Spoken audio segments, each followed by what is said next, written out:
class. As we have already started with the chapter Structure of Atoms, in the previous class we had seen about the discovery of cathode rays, the charge of an electron, specific charge, mass of an electron, Milken's experiment, right? So in this particular class we will be observing the discovery of protons through the study of the anode rays. Now let me tell you, the same experiment was conducted, but this time it was conducted by the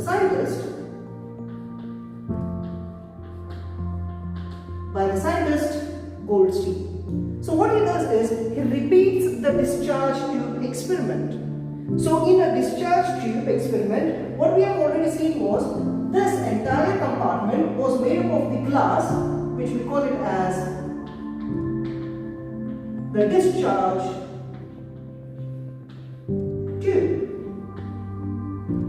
So the discharge tube is going to have two metal plates inside. These particular metal plates, we call them as electrodes.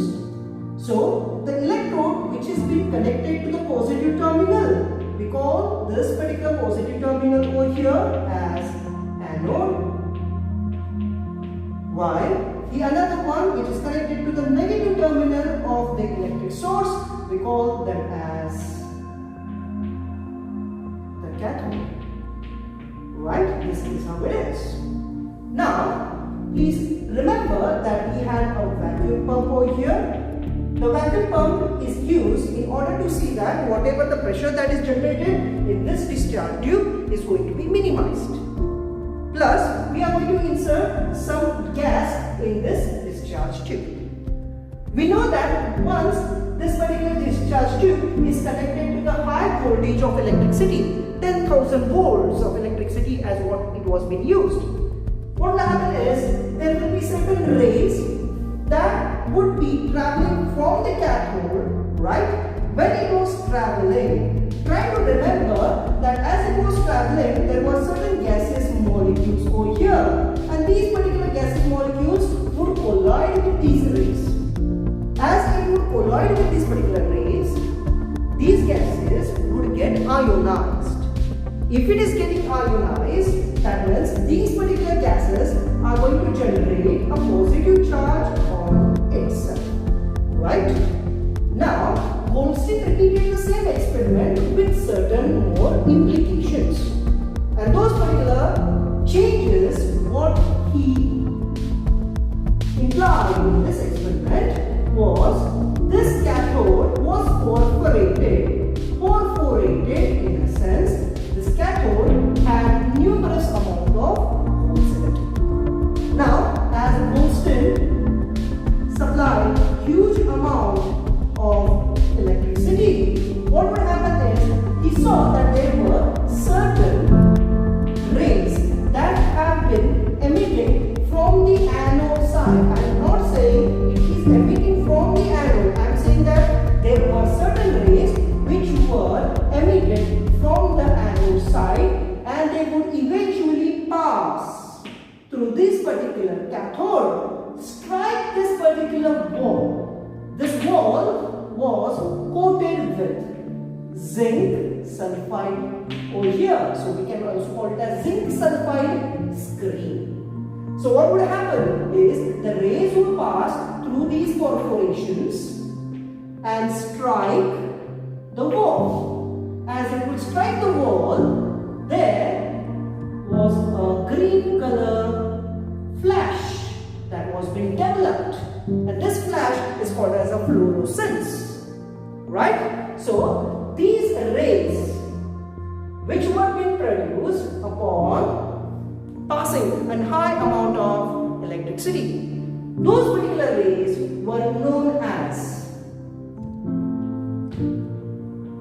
the anode rays. Those particular rays were called as the anode rays. So the anode rays were generated because of the ionization of the gaseous molecules. They are not getting generated at the anode. They are not getting generated at the anode. Rather, they are getting generated in the place between the two electrodes here. as a result of which these particular rays used to travel through these particular pores, strike this particular zinc sulfide screen and cause a fluorescence. Okay, so this was the experiment which was conducted by Goldstone. Okay, so these rays have another name, and the another name for these particular rays are also known as the canal rays. Now, why it is called as canal rays is because these rays are passing through this pores. As it is passing through this pores and striking this particular zinc sulfide screen, we call it as the canal rays. Therefore, we can also call it as a study of canal rays. Now, we shall look at its characters.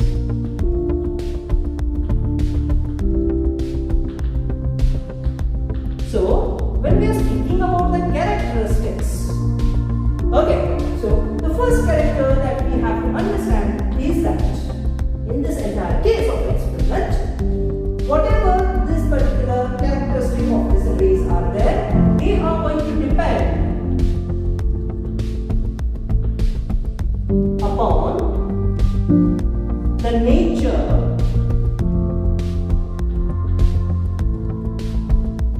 of gas present inside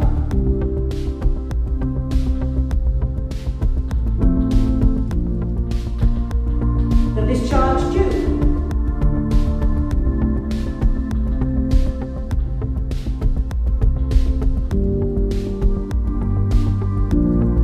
Therefore, whatever these particles are there, these particles are nothing more than ionized gaseous particles. So, can we say that these ionized gaseous particles, as they have positive charge over them, they are attracted towards the particular cathode, the cathode which is negatively charged. So, they are flowing towards the cathode and they are passing through these perforations and they are hitting the screen. Right? Now, in this case, if we are going to see the characteristics about the rays, these anode rays, these characteristics are exactly opposite to the characteristics of the cathode rays. So, the nature of anode rays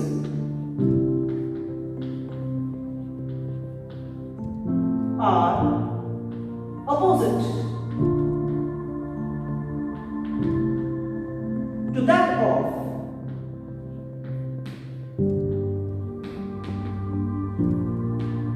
cathode rays. Alright, so therefore, what it says is now the nature of anode rays are opposite to that of the cathode rays, in the sense, if we are going to apply magnetic or electric field in this particular case. Okay, so what will happen is these particular rays will show the deviation, but this time the deviation is towards the negative terminal or the negative plate of the electric field or magnetic field. So therefore, the deviation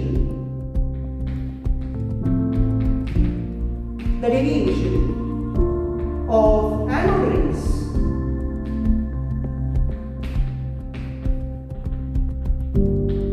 is towards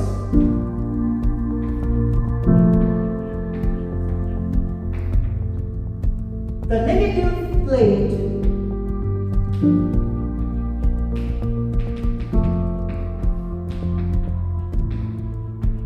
of electric or the magnetic field.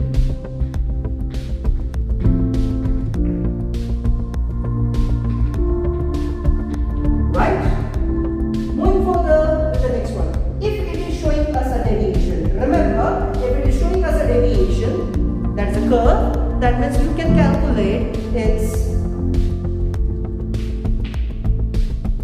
charge to mass ratio, and that particular charge to mass ratio is nothing more than the specific charge, right?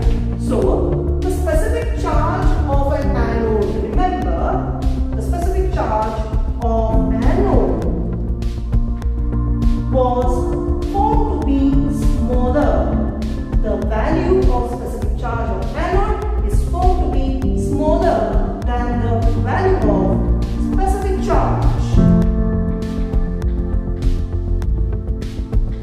of cathode rays. Okay, therefore, the rays over here was found to be smaller than the specific charge of cathode rays. Therefore, now remember the E by M, the specific charge of the anode rays, depends upon what kind of gas that you are inserting inside the discharge tube. Okay, so therefore E by M depends upon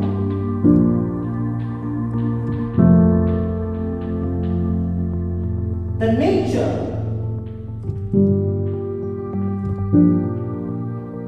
of the gas that has been taken inside the discharge tube.